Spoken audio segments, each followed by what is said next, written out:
Shane here with Tscan, and in this video I want to show you how to analyze maximum intercuspation or MIP in Tscan.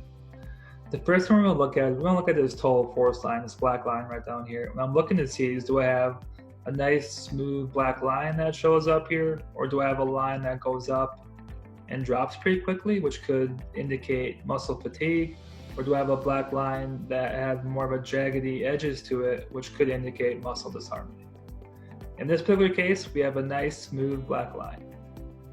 So I'm going to drag this gray bar to MIP, and then we're going to focus the rest of this video on the 2D view.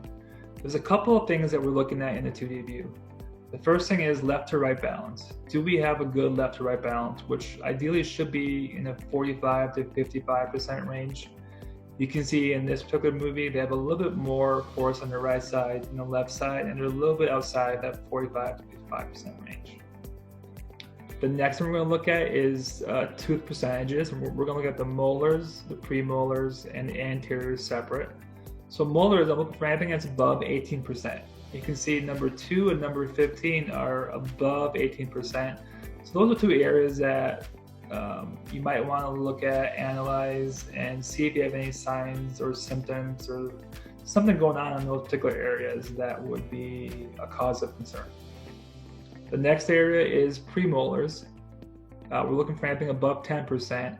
And in this particular case, everything looks pretty good here. Nothing's above 10%.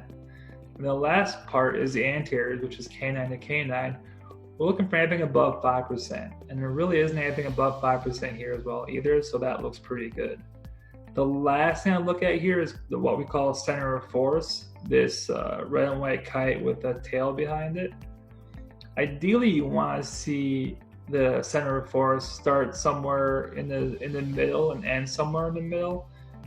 In this particular case, you can see that the tail ends towards the right, but it actually starts on the left side. So this tail behind it kind of shows you where it starts. So as the patient bites down, the forces shift towards the right, but this could indicate that there's potentially some early interferences that are going on the left side. So I hope this helps. If you have any questions, let us know.